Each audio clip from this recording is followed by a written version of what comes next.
Hello. Zone midnight chanela kalolom le vek chawa tunai chu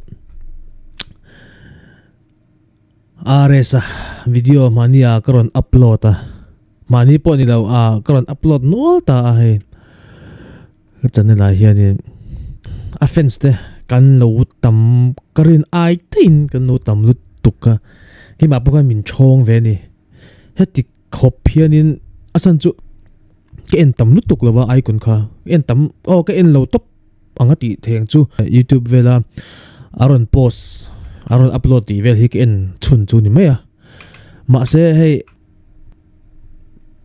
in tiếng cái số yang comment section thế cái chia luôn mình in hữu tiếng cái chia về cái này cái nào thế cái pháp đua sual thấy lâu pa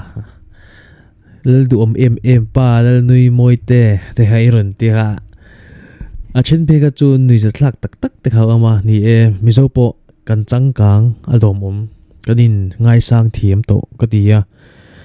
nam dang got ngai sa loi kan nam pui te nge me ti khop phin kan lo ngai sang thiam ma alom ama chuanin are sahi atai tula ka ron dang khanin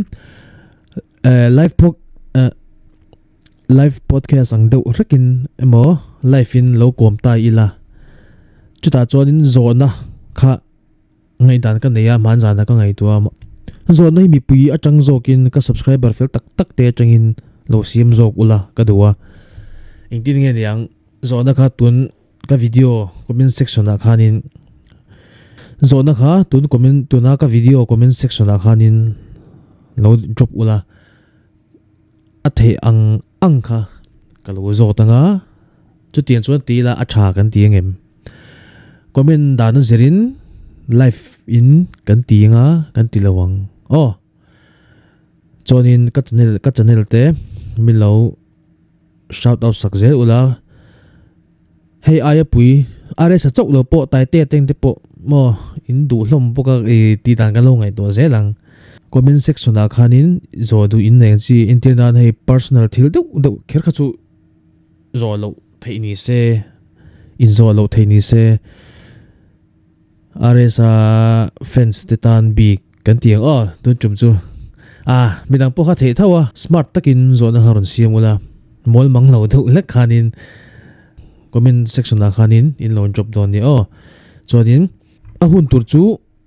ka soi thei mai lawa are sahi kalo be photanga aman hun karon live puanga ahun don nei vela ka channel atang tho hianin shetirna karon ti chuakanga chumi jana chonin karon live do ne chumi jana chonin timan thei do ne karon tianga arang thayang berin are sapo kalo bianga chu tiang chonin kan ti don ni ti chuan ka soile du pakhat chu video hei tuna karon ti lan hi kan en le lok anga hemi video kan shoot ni khanin are sahi awahan khongai thlak take kate ama hi wa engeti mowati wangni chon win a chair ve sia atak sai chaklo ve me ma hemi zan hianin engkhuwa nge bak tonga ti nge mani khaleo khanin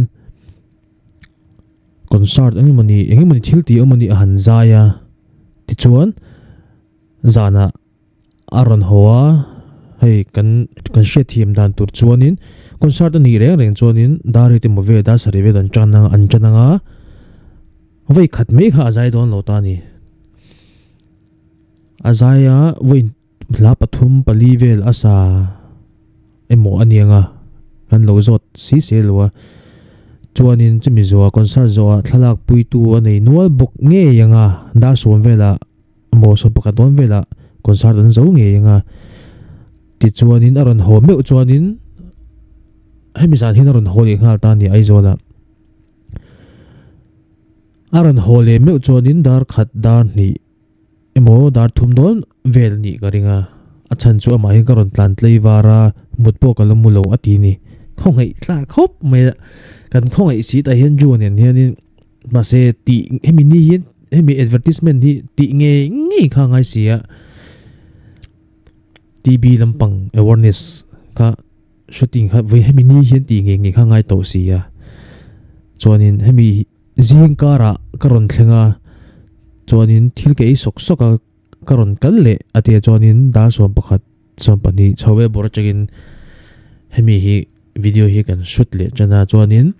dar ni don no dar khat vela kan zota ni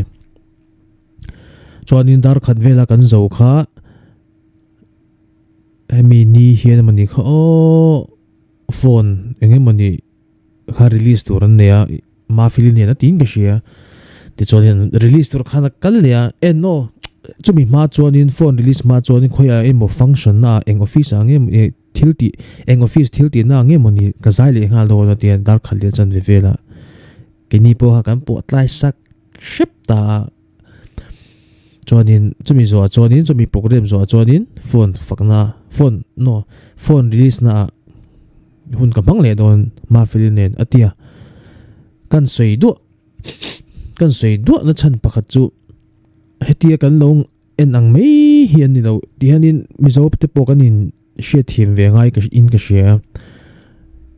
ti hianin boy chungin ha ve takin an zain an zin chuak ve reng ta ni are sa ka fak ve de na chu mi puite hi limsangin ama chon thena ni thla ga lo lak pui che are chu mi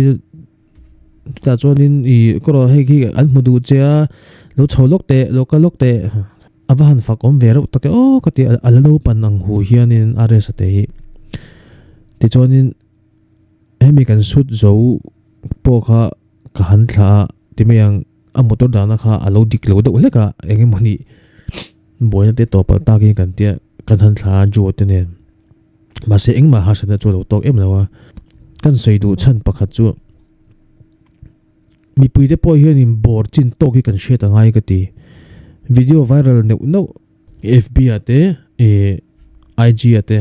a viral ama video viral hi chu da kalo mo ve china abikin ka tong huwa thu suwa nu ho hianin tlemin kan in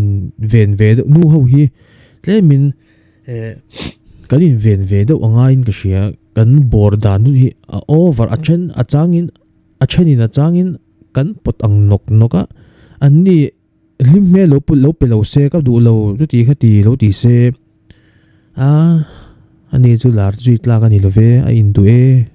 ti khan ni le don ta ni chu ni a boi thla ve ni ani tan po hin om dan thiam to hi har ve ni mani pe chu hemi kan shoot ni lo jok pakhat mani anung berak e video kan shoot po kan ka zot me chena thla pui tu chu ti khati ti vel hi an tam thla pui du che hi an tam ve theiro pi sia ining ve chidem ka ti tol ni ama pon changi choni na ha thlak ve chin machine kan ne mut nei ve tho kan ne mut tam lo hi ka nga zo ka atia ma se limbe put sham hi ngai ve chin sia ha thlak hi chu ka ti ve de ti nui chung khanin mo ko siam je chu nui chungin ni chu nui chung do he fiam thu ti tak do khan so ya ani du mel ka ti talu tu ka khongai ve chin ni chumi kan sut ni po choni po na an lo chang luya ka sei to ka ma sa ka I ngai sang thi ma tha alom om lu tu ko ringot ma se ka I ngai san chin dana hianin tle min polite do lekhi angai ve em o mi puite po hi kan polite ve do lekhi angai em o ka ti ya kan bor lu tuk ve do lek chinin ka shia ki ma po hianin thla ka la pui che tia han la ka hankal mei hi ti chu apoi lo ani tan pu amaro chu enge I boy em I laklo em ti hi om la ora thla la pui luk tu je kan ne ya ti mani po video kan shoot line video kan shoot line kan are saran te thla la lokang hei kan nau te hei ka u mi chon la pui du che ti I boy em laklo em te ti ma sa ve chini la chuba ka hating video shoot a phei kha chonin kan thil ti kha alang chiang ro pui mai sia kha mi puite chu kan in zir ve do shat thi chu anga em o ka ti chu aresa thlawang ran ho ve do ani chu an ha ve chin sia an soi du vak lo goron soi sak angani do ber me chu an mani ta aresa chok lo po kan milar ta rim tu lai pe chu icon ho mo an prime line nia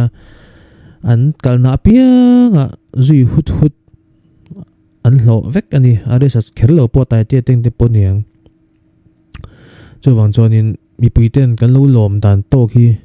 thiamila thla kan lo lak pui du ni pung hak ve do shet ila kan ti ni chu in kai lop pa thla la lokang hin ti tul chin hi chu an mani tan tak po hianin phuram lo ve do thei kan ti ni chu chonin kan soi le kan soi nu ama salama kan soi ang khan comment section a khanin kan zo chak khating zong kha I lo in ngai to ula phim takin karon kom lok thei kher lo me thima se karon kom nge yanga amaro chu a hun tur chu karon soyanga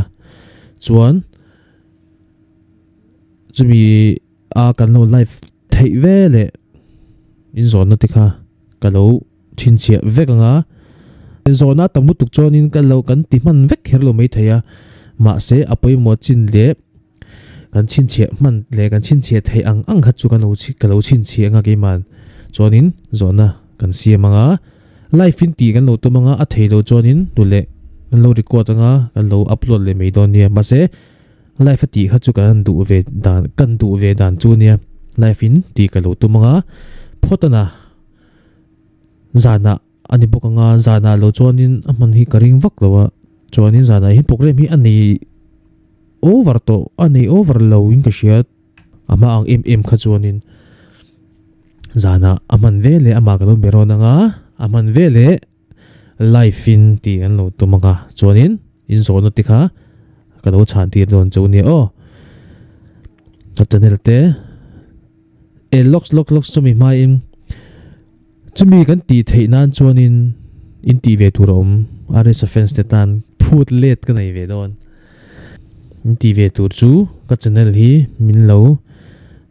thedar sakanga min lo share ko sakanga subscribe like mol kha ares chau lo po tai te midang dang te po kom ka lo to manga indu zong ti zel ka lo tum do ni tu na tan chuan mangcha pot mai peace out